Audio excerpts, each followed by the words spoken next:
So today, we're going to talk about angels and demons. But to be honest, those terms sort of only really make sense in Christianity, at least as long as you aren't buying chicken steak.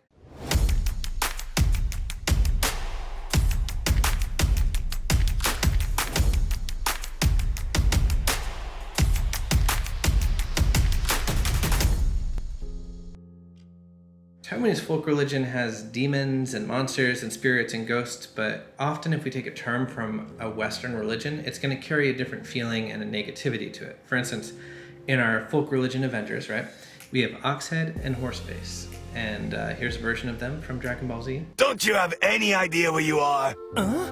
This is the land below the clouds, the land of no return. It's also where we live. People call them demons, and maybe they even look the part.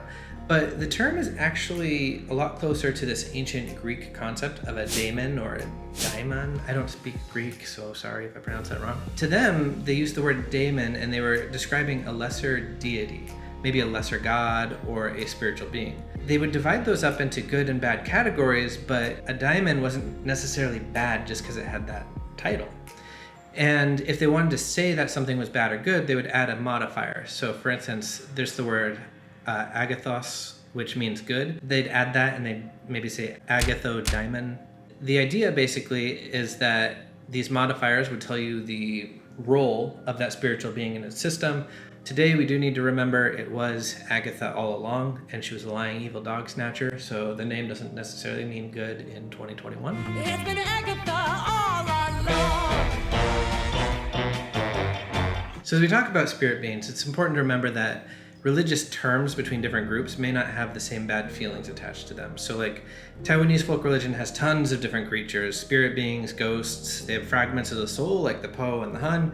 They have the Chinese jumping vampire, which none of you guys are interested in, but it's really interesting. The thing is, Taiwanese folk religion is okay with things entering and leaving the belief system. So there isn't this strong barrier to a new spiritual belief coming in or an idea. And there's not necessarily this thought that if something comes in as a spirit being, it's easy to put in the types of categories that we might be used to in the West. But that doesn't mean that the things we see are underdeveloped or even that recent. So if you go back as much as 4,000 years ago, there's this legendary person known as the Yellow Emperor, Huang, and he was on a journey to a place in the East. And he's one of the founding cultural heroes of ancient Chinese religion. It's very important. Viewed by many as the father of Chinese culture, the Yellow Emperor has been credited with creating traditional Chinese medicine, wooden houses, the bow and arrow, and a written language. And he encountered this creature called the Bai Ze.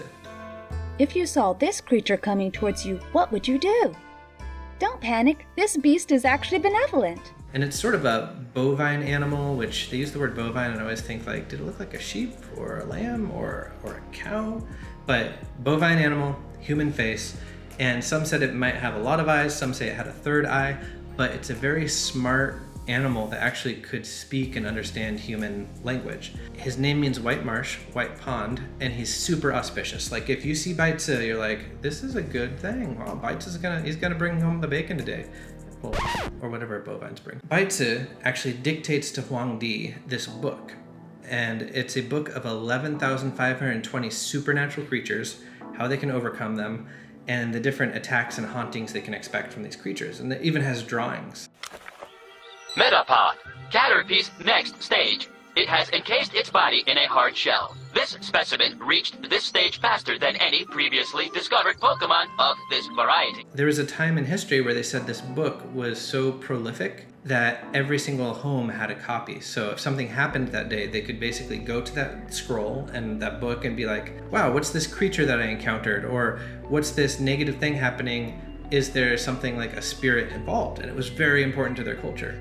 People would even hang pictures of the Bai Ze on their wall, and it was said if a monster saw it, the monster would just kind of defeat himself. Like he'd be like, whoa, not going in there, super auspicious lamb guy. I've actually thought it'd always be amazing to have a TV show where Bai Ze and some college students are like trying to solve all these supernatural crimes, and Bai Ze plays like the guy in a chair or the bovine in a chair, I guess. Guy in a chair. So it's clear in ancient China that they really cared about spirit beings, and so much so that even thousands of years ago, they had thousands of examples. And while there might not be rules that make clear sense, We do know that to them, they're very real and they're very important. And that importance and realness has kept all the way till today. There are some fragments left of that big book of Bai Ze, but really there's only small little pieces. So we might not know about all of those creatures, but we find in caves, in temples, in folk tales that there's tons of spirit beings mentioned, and they have different roles and purposes and histories. And they don't always come from Chinese folk religion. It comes from Daoism, Buddhism, but it also comes from aboriginal religion. Like for instance, they have something here called a Mo Xing A, which is kind of this mountain creature that you find in Taiwan that abducts children and gets you lost, kind of creepy. Or they can even come from modern sources. So there was a famous tale of some people videotaping in the mountains around Taichung, and they saw this girl in a red dress who nobody knew, and everybody said that it was a ghost, and there's actually a movie that was made out of it. So modern stories of ghost stories interact, and aboriginal tales interact, and all of this builds this huge database of spiritual beings. But one thing to realize is to the people here, they're very real, they're very serious, and like any other religion, there's this respect to the spirit world that you can observe. But it is very different from what we find in Christianity. Compare and contrast, sweet potato pie, and I shut my mouth. That's disgusting. Christianity is rigid. The reality is that the Bible is usually pretty explicit when it talks about spirit beings, and it doesn't do it very often. So we have these small details, and the details might say a lot, but it's really not something where we know everything about the spirit world. Taiwanese folk religion has a ton of freedom, where Christianity, most of what we know, we get from the Bible. And some offshoots of Christianity might use some other books that were around the time of Jesus, such as the Book of Enoch. Catholic churches might use grimoires, which refer to demons, but mainline Christianity goes by the Bible, and there's not a lot of information on specific angels and demons. There's not very many names. So what we do know is God created angels in spirit realms, and these angels have ranks and roles. Like some are called the archangel, and there's possibly the role of like being the announcement guy. Like Gabriel is always coming down and he's like, I got something to say, guys. And everybody's like, Gabe has something to say. They call me Gabriel. Gabriel, the archangel. Guilty. So at some point, there's this massive amount of angels, and they start to rebel. And one main angel, he starts a war in heaven.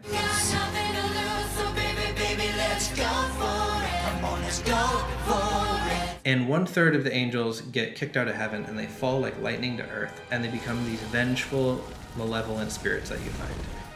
Angels.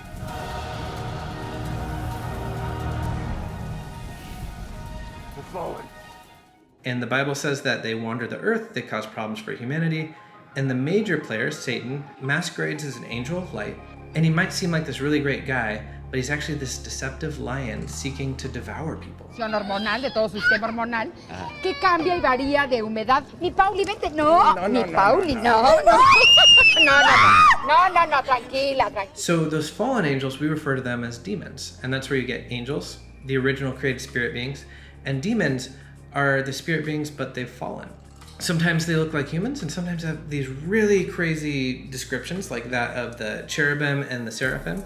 And they also have some sort of a hierarchy. So if you encountered a demon, it would probably be a purposeful and a rare encounter. Like, we know that they're working in sort of a military structure, so they're probably not gonna be, hey, I'm gonna go haunt that guy's radio, make really creepy noises and scare him at night.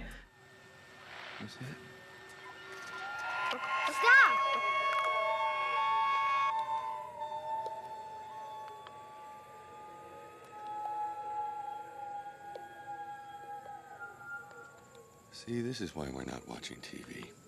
But instead, they're focused on much larger battles. And this is actually pointed out very clearly in the Bible. So Paul was very clear when he said that we don't struggle against flesh and blood, but we're actually struggling against spiritual forces in dark places.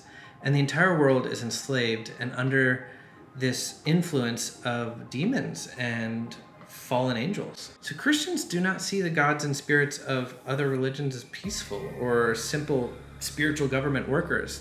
They see them as angry fallen angels working to hurt and to enslave humanity. But you have to know, wrapped up in this is both this deep compassion and this sadness for those that Christians feel are under the influence of dark forces. Like, Christians can't help but feel that they serve this living God, this powerful, wonderful God we have this deep relationship with, and see humanity always turning towards dark things and enslaving things. Even though there might be some conflict in what they believe, it comes from a place of Christians genuinely love those who don't believe in the Christian God, but they also genuinely want those people to believe in the Christian God because they see peace and freedom and hope. And for them, it's very serious. They see that without the Christian God, that there is no hope. Taiwanese folk religion, very different when it comes to spirit beings because it's hard to really nail things down and put it into a defined box. Christianity is very rigid. Everything is basically lined out pretty clearly, and there's not a ton of information, but the information we have is pretty specific. And the reason this matters is because next week, we're actually going to show you an actual occurrence of what would be called a possession, where someone actually is asking a spirit to come and dwell inside of him. And it's something that we observed while filming. And one thing to know is that there's a lot of negative feelings when Christians see that, but there might be positive feelings when people of Taiwanese folk religion see it. So we're going to talk about that and how we have different perspectives, but we need to set the foundation on how we view spirit beings. So what do you believe? Have you ever encountered something supernatural? Have you ever encountered something that's so spiritual and out there that you're like, I don't know what's going on, guys? I mean, like, we have people who say like, oh, I saw Bigfoot or a big Loch Ness monster somewhere. Is there something really spiritual that you can't explain? Tell us in the comments. We'd love to hear your stories and get to know you better. So until next time.